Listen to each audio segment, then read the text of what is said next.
Aloha, friends and family. Let's pick it up at cloning and holographic projection.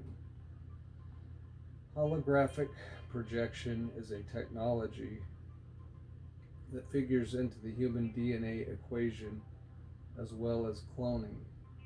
Holographic projection involves a soul extending a part of its energy and essence to a remote location and creating a form or image of the soul's essence through a portal or access point for the purpose of acquiring information or communicating with other souls at a distance.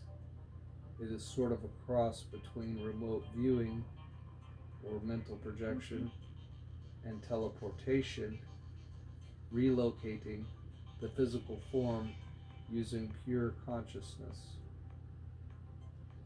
In holographic projection, a portion of the soul essence and DNA configuration is projected to the desired location, and there is an energetic imprint at the location of the projection.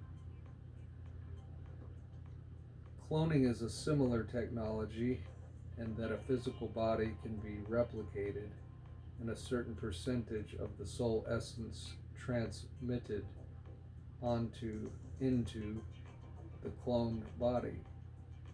So it is erroneous to say that a clone of a human would not have a soul. Some degree of soul energy is necessary in order to have a life form.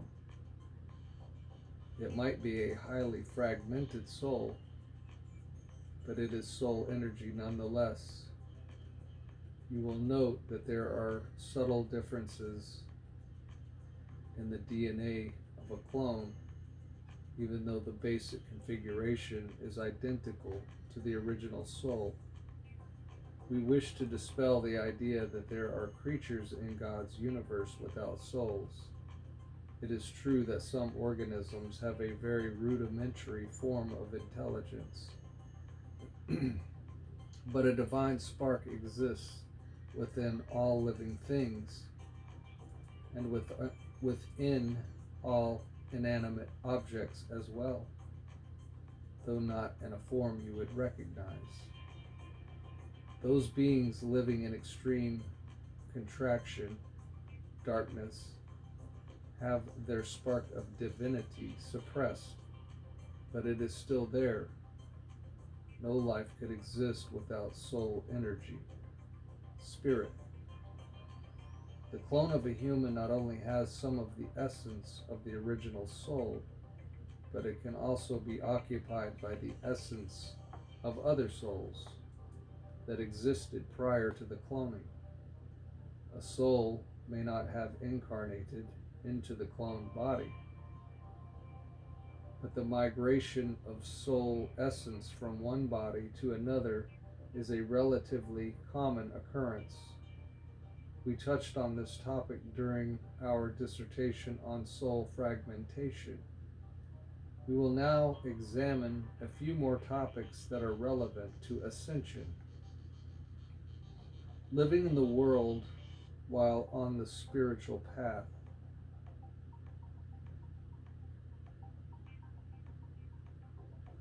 In the interests of keeping this book practical, let us now speak briefly about living in the world of materiality once embarking upon the spiritual path.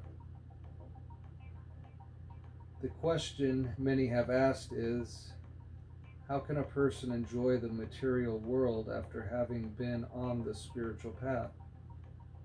We would say this can be accomplished quite easily because everything is of God. Everything is God, including what you call the material world. If one person wishes to wear nice clothes, eat expensive food, drive a luxury car, and do any of the other things that materialistic people tend to do, there is nothing wrong with that. There is nothing wrong with enjoying being in a physical body on planet Earth. The problem arises when one forgets that one is a spiritual being and begins to believe that the source of happiness and well-being is within the material world. This is where the error has been made in the past on earth. This is where the error continues to be made by the majority of humanity. The technology exists to give every human being a high standard of living. For reasons discussed in Chapter 9, this has not occurred, even at the height of past civilizations. You cannot have true abundance and prosperity without spiritual understanding. Once you move into the fullness of your being, manifesting whatever you desire on earth will become very easy. The key to ascension involves balancing the spiritual and material planes and letting go of all judgment that says one path is better than another. Your God presence within knows what path is right for you. An ascending human sees the material plane a valid part of the spiritual universe as an extension of the realms of spirit. The chakra system. Since you are developing and actualizing your etheric crystal light body, it is appropriate to discuss the energy centers or wheels that interface with the electromagnetic grid of your being. These spinning vortexes of energy have been called chakras by your teachers. As you grow and evolve, you bring more and more energy into and out of your chakras as part of your total life expression. All human beings begin with activating the base chakra, sexual center, and power center, the three centers located at the base of the spine, below the navel and above the navel. As you evolve, you move your attention more into the heart center, and finally the throat center, third eye, crown, and the 5 chakras above the crown. In a healthy evolutionary spiral, you do not exclude any of your chakras. You simply become more and more aware of the higher ones as you go up the density scale. You establish the lower ones first, and then the higher ones. Each higher one, in order to function properly, requires balance in the lower ones.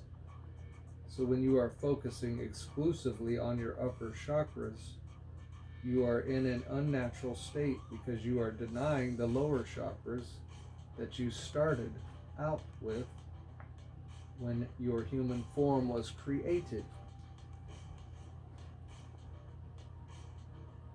It is a bit like mathematics. Suppose you are learning calculus and you decide to throw out a bunch of the math that comes before calculus. You will not do well at all with that strategy. Calculus is a very simple form of mathematics and actually very easy. However, in order to do calculus, you must have a thorough knowledge of all the math that comes before it, including algebra, trigonometry, analytical geometry, etc. Balancing your chakra system is similar to empirical learning in that when you have evolved your awareness in your first 3 chakras, you will find it necessary to stay aware of, use, and express your lower chakras. But you will not be bound by them because you will have expanded your awareness to include more than your lower chakras. This is true of every aspect of your experience. What you call your mundane life is a subset of your spiritual life, not in opposition to it.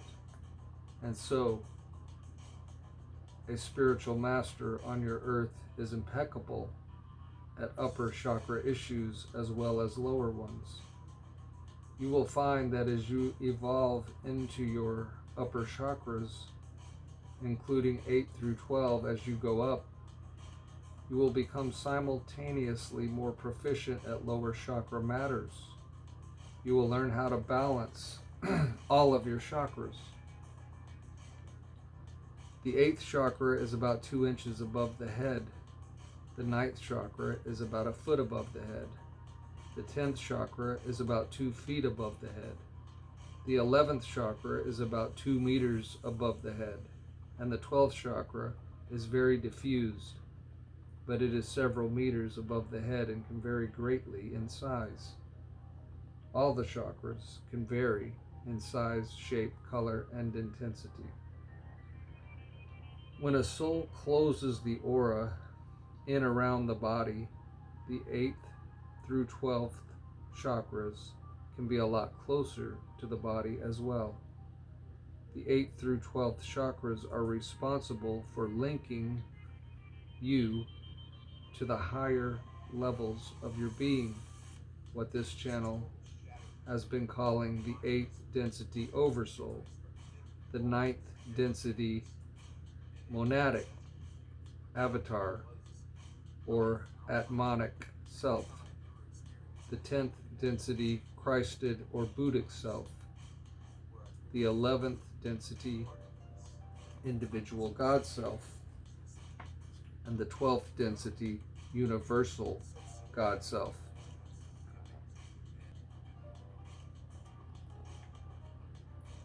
As you become aware of these other selves, you activate their corresponding chakras. You spin and magnify the energies in those chakras as they become part of your levels and lenses of perception. As you know, your chakras can become out of balance, spinning in the wrong direction, collecting effluvia, and becoming suppressed. There are a number of healing modalities specifically designed to balance and integrate the chakras. We will not say anything further on the chakra system since you have numerous teachings already available to help you heal them. Meditation helps you become aware of the more subtle aspects of yourself. The aspects that are not as noisy and distracting as your surface mind. Meditation gets you in touch with the parts of the soul that do not continue to veil you in illusions. And so meditation is designed to get you in touch with the core essence of your being. It is intensely valuable to one who is on a spiritual path. There is a meditation you can do that allows you to experience a little bit of each of your 12 levels of self. Take a few deep breaths and feel your entire body relax.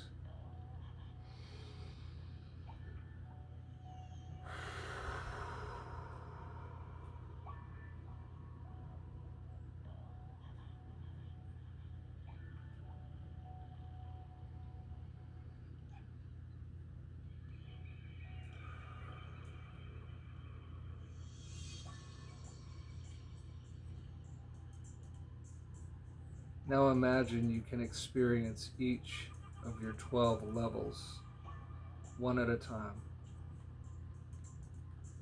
Begin with your physical body. Breathe deeply and become aware of everything going on within your physical form.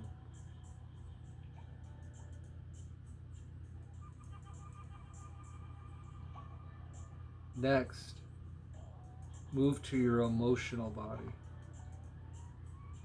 What are you feeling? Simply notice while fully experiencing your emotions.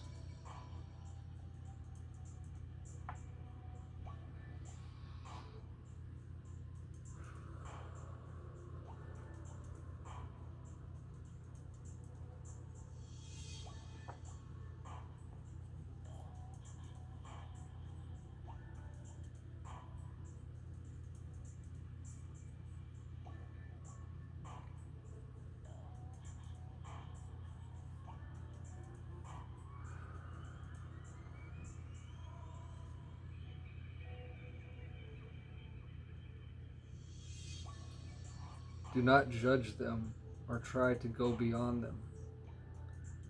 Simply allow them to be.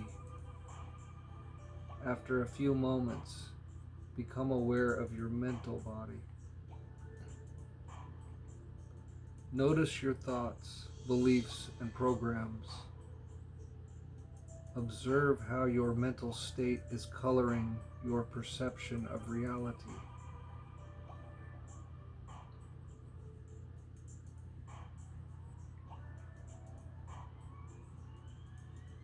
Now become aware of your astral body. See the spider web of energy emanating from your body and connecting with everything else in creation.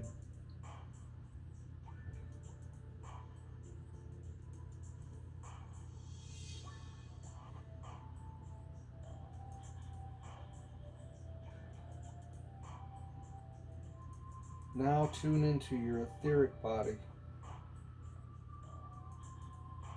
Feel the electromagnetic vortexes of energy coming and going from your aura and chakras.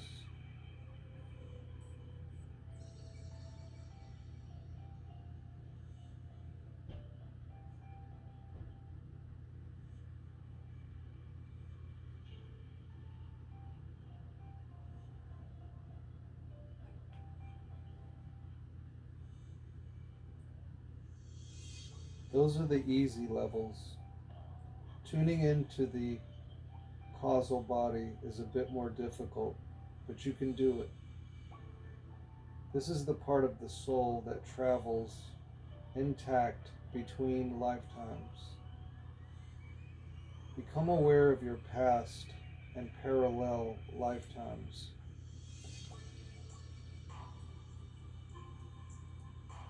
Just notice the energetic patterns of your multiple lifetimes.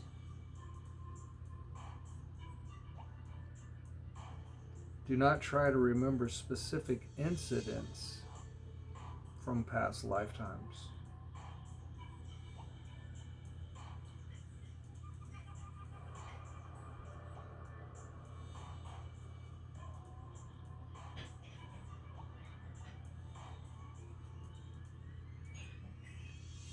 Now move into the level of pure soul essence.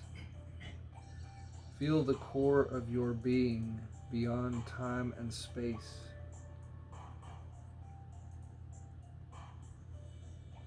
Do not try to figure this out or evaluate your level of success at doing this. Just be present with your soul.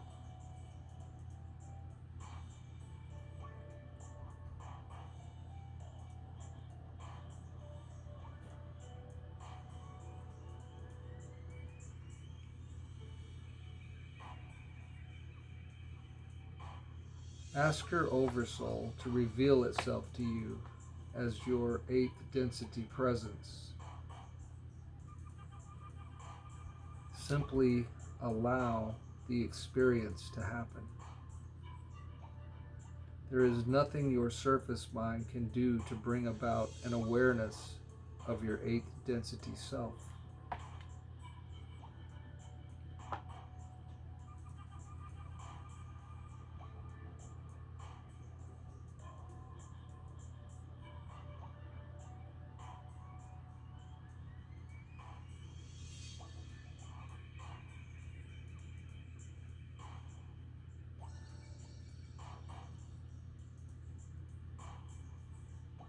Do the same for your 9th density master oversoul.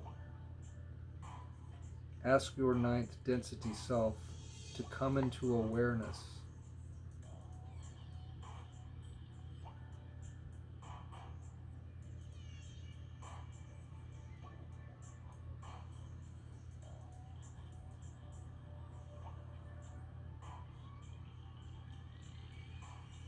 Then slowly tune into your 10th density Christed or Buddhic self.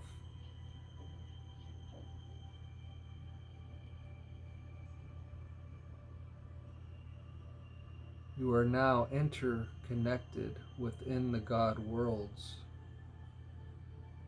those levels above the celestial planes.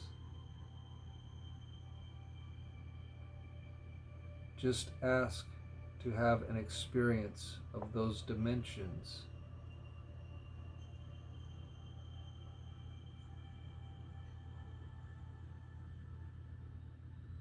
Move on into 11th density, the level of your individual God Self.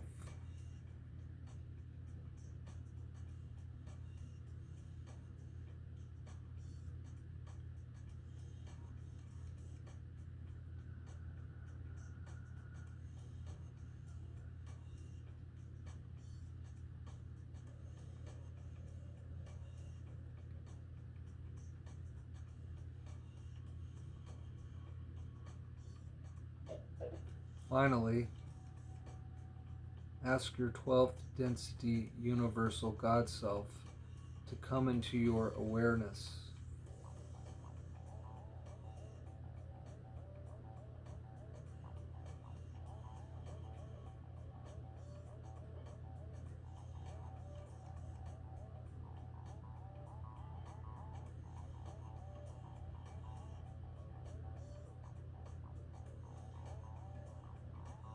Whatever you experience is perfect.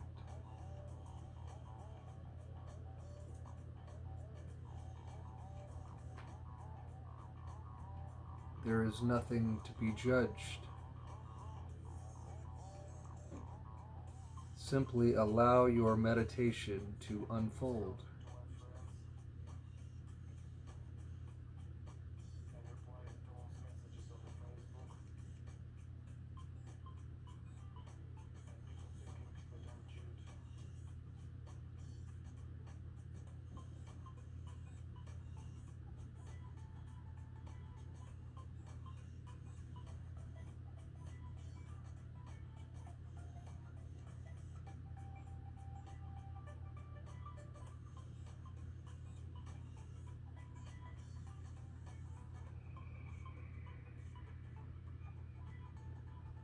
And in this higher state of mind, we are now ready to discuss the earth changes in 2012.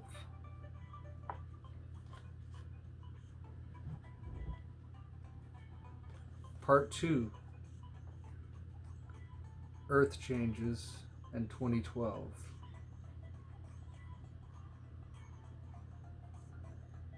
Chapter 7, The Precessional Alignment of 2012. The Precessional Cycle and Galactic Shift. We are going to talk about what is called a precessional cycle. It is a cycle of a precession of your axis. It is a point in time, earthly linear time, where the poles of your planet are aligned to a specific frequency generated from what you call quasars, which are large stellar bodies. Approximately every 26,000 years, your Earth tilts at exactly the right angle to align with these stellar bodies, which emit what are called scalar electromagnetic impulses. At that particular point in your Earth's evolutionary cycle, the electromagnetic field fluctuates and changes in such a way that it creates a great deal of change on Earth. Your Mayan civilization has recorded this event in their calendars, and your prophets and psychics have foreseen this time of great change. It is a wonderful opportunity for you as evolving souls to experience this transformation and grow from it if you are willing to accept and embrace the opportunity. In the outer realms of creation, everything happens in cycles. You have the cycle of your Earth revolving around the sun, which you call a year. You base your Julian calendar on that cycle. You divide your year into various units of measure. You are now becoming aware of the larger cycles, the precessional cycle of approximately 25,920 years and a galactic shift of approximately 108 million years. The galactic shift is roughly 1/2 of a galactic cycle. A galactic cycle represents one revolution of your solar system around the great central sun of your galaxy, which your scientists have calculated to be about 227 million years.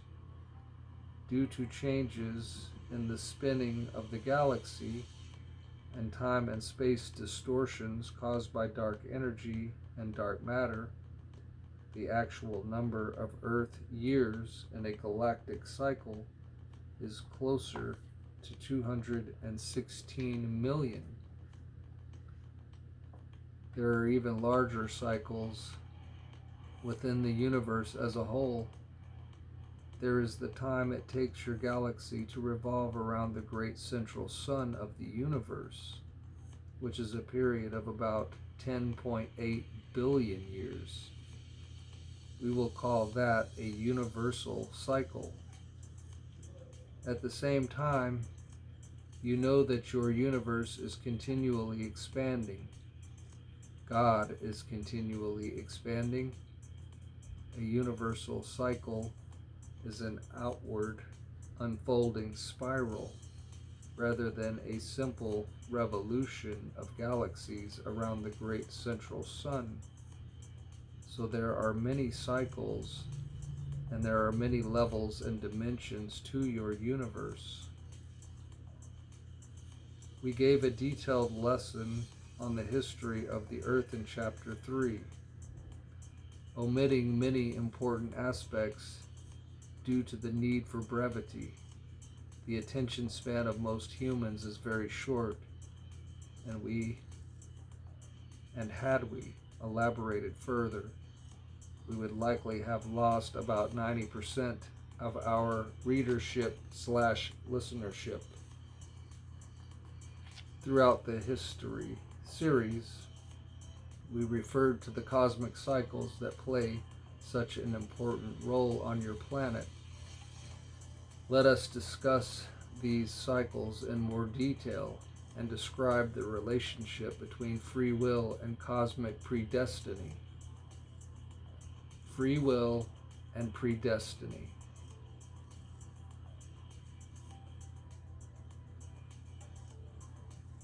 The interplay between free will and predestiny is not understood by most of your people.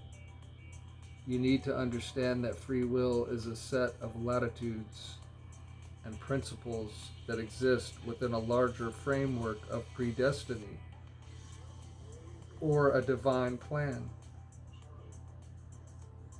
Free will allows you to vary your experience of the universe. It lets you determine the order in which you learn your soul lessons, the rate at which you assimilate them, and the emotional reactions you have to them. However, the lessons themselves are predetermined by your soul and causal body prior to incarnating on Earth.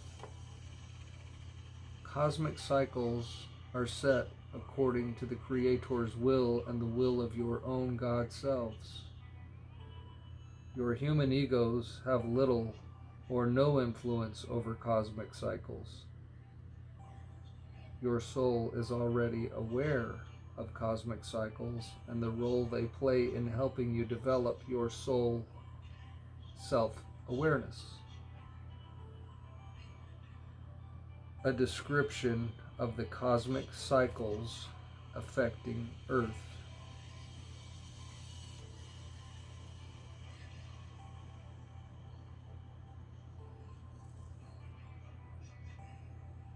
There are several cosmic cycles that are of importance to you at this time. The most famous of these is the precessional cycle, or precession of the axis, which occurs approximately every 25,920 years. Many of your ancient calendars were based on the precessional cycle, including the calendar of the Maya. At the end of each precessional cycle, the Earth and the solar system pass through what is called a region of scalar electromagnetic impulses, or an area of space in which the EM field polarities become weaker. This weakness in the EM fields sometimes, but not usually, causes the north and south poles of the Earth to reverse polarity. Please note that reversal of EM polarity has nothing to do with Earth's rotation. The Earth will continue rotating at roughly the same rate and speed and direction, velocity, as it has for millions of years. The only thing that could significantly change the Earth's rotation quickly would be a collision with a large asteroid, planetoid, or planet, and this is not likely to take place anytime within the next million or so years. In fact, according to our estimates, it will likely be over 1 billion Earth years before such an event occurs. However, there are 3 other cycles of which you should become aware. The first of these is the most significant of all, even more powerful than the precessional cycle. We are calling it the galactic shift, and it will be detailed in the next chapter. The other 2 are relatively minor in comparison and will be discussed here. These are the passage through your solar system of the comet Enigma,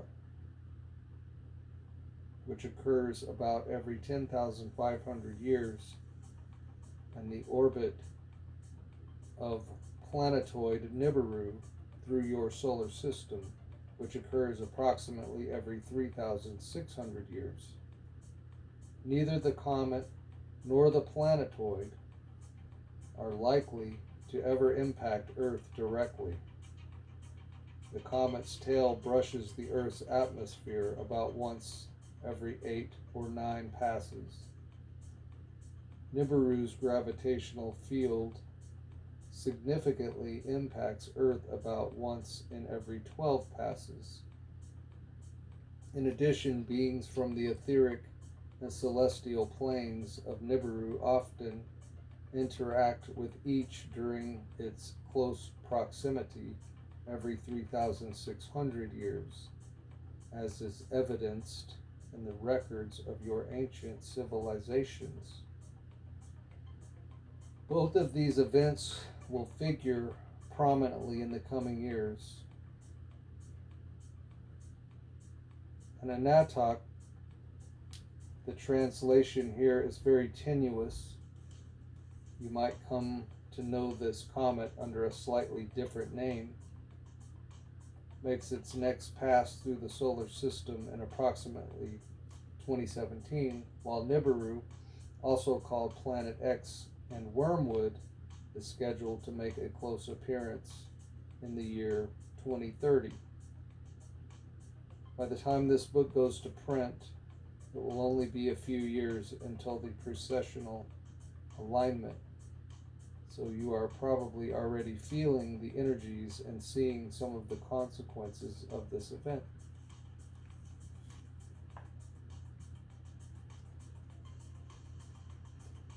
Details of the precessional cycle of 2012. The current precessional cycle is scheduled to end on December 21st, 2012. Humans' experience of this event will vary significantly, despite the inevitability of the event, there are several factors that can be influenced by free will. Throughout this book, we are referring to individual will as well as collective will.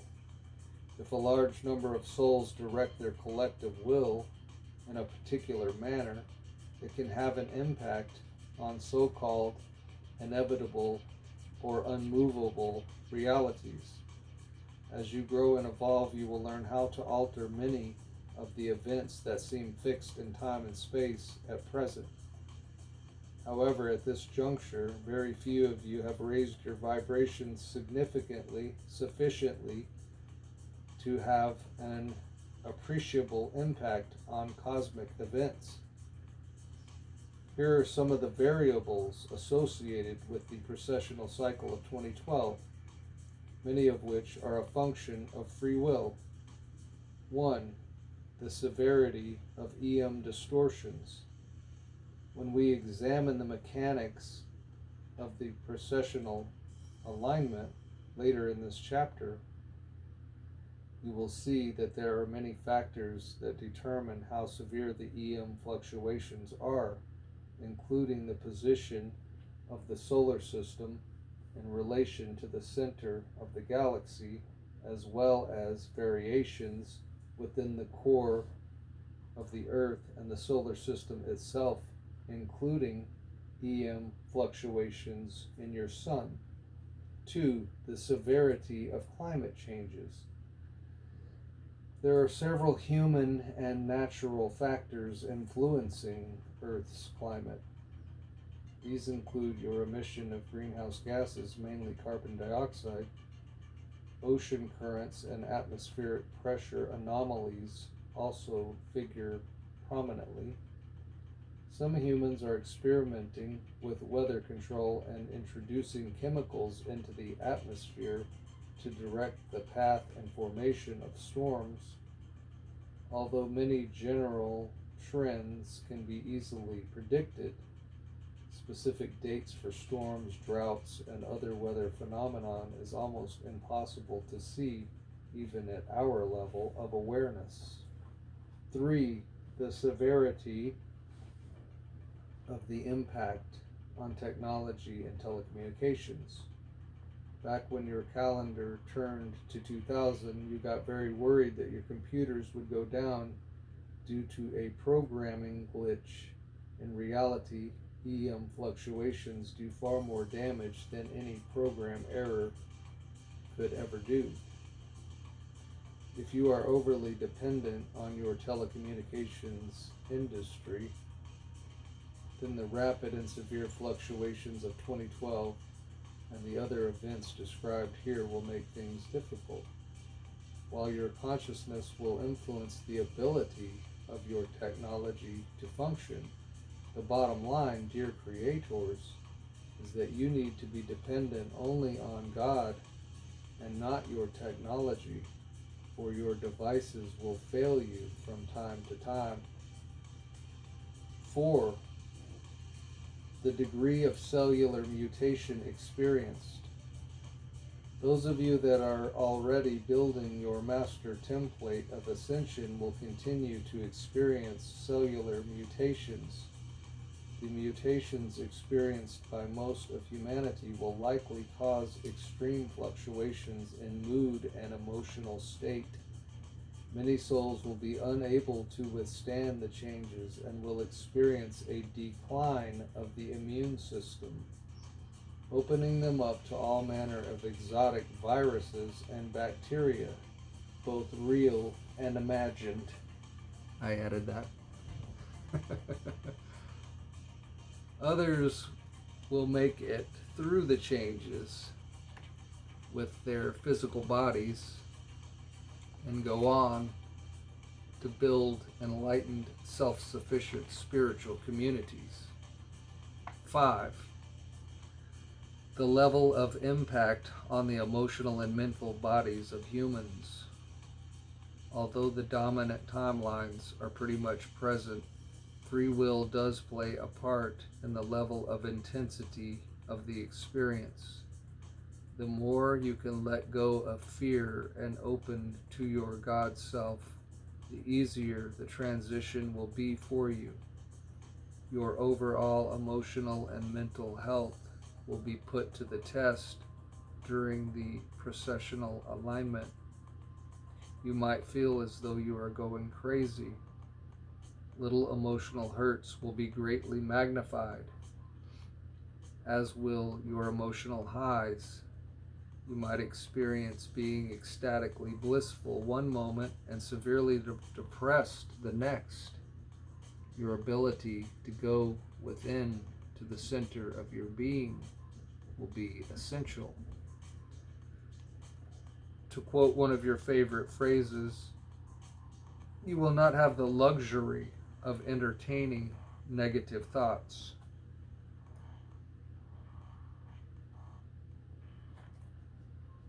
6. The degree of influence of positive and negative ETs and ascended beings from the higher realms. You have a lot of helpers and a few hinderers whose roles during the changes will be detailed in Chapter 10. Your ability to embrace or refrain from embracing their help, depending on the quality of what is being offered, will greatly add to or subtract from your experience of the precessional alignment. 7. The number of humans cycling out of incarnation. All of you have free will, and that means you can elect to use the precessional alignment as an opportunity to propel yourselves forward in terms of soul growth. However, a majority of humans on Earth will find the changes overwhelming. In essence, their souls are not ready to undergo the shift, and so they will find a way of exiting the Earth plane. Man, that's what I've been saying. After leaving their bodies, they will eventually reincarnate on another third density planet that is appropriate to their level of awareness. The number of souls likely to exit during the 3-day window of the precessional alignment is actually quite small, but the number taken over the period 2012 to 2030 is quite significant. We estimate that around 10% of humanity will choose to exit near the beginning of that time period. But by the time 2030 rolls around, over 3/4 of the souls currently inhabiting the Earth will likely be gone from the physical plane. 8. The number of humans ascending during this event. It is estimated that between 10 million and 30 million humans will be significantly evolved to be able to enter 5th density during the period of 2012 to 2030. The exact number will depend on free will decisions. Although the passage of the Earth through the altered EM field generated by the precessional alignment cannot be prevented by free will, the experience can vary greatly from one human being to another, depending on the physical, emotional, mental, psychological, astral, etheric, and causal state of each person. Humans embodying divine principles of love and compassion will likely have a much more positive experience of this event. Humans desiring to ascend in the first wave can use this opportunity to complete their 3D, 4D dense body experience and move into the 5D light body. The alignment of 2012 is often referred to as the first wave opportunity for souls to ascend. It is unlikely that millions of souls will actually ascend all at once on December 21st, 2012. The transition will be spread out over many years. The precessional alignment acts as a catalyst for change, not as an absolute deadline for humanity. However, those who are undecided as to their course of action will find it extremely difficult to remain undecided after 2012. In a sense, the portal opened by the fluctuating EM fields creates a ring pass knot effect within the etheric planes, meaning that almost all of humanity will pass through a one-way door into their chosen reality on or around that date. Essentially, what this will do to the psychological and physiological state of humans is magnify what is already present within consciousness. Those humans who are living in a state of fear will likely experience the precessional cycle in a fearful manner. Many of them will cycle out of their 3D, 4D bodies and reincarnate on another planet more suitable for their level of soul experience. Like the ascension, this will take place over a period of years, not all at once on December 21st, 2012. It is important that there be no judgment regarding who and what is appropriate for each human. This is not a judgment day. God is not passing sentence upon humanity. This event is well understood by the soul and causal body, and great care goes into planning incarnations around the time of this event. The science and mechanics of the precessional cycle will be given later in this section. And when we come back, we will pick it up right here at the events of 2017. And I find it very interesting that this was written all the way back in 2008. And I have just never heard about this particular book or author. And it seems to be perfect timing to be reading this now in 2022, because we get to look back a little bit and see what's happened, and we get to look forward a little bit to 2030, and it pretty much seems like it's right on track as far as what's resonating with me. So we leave you in the love and the light of the infinite Creator. Until next time, my beautiful friends and family.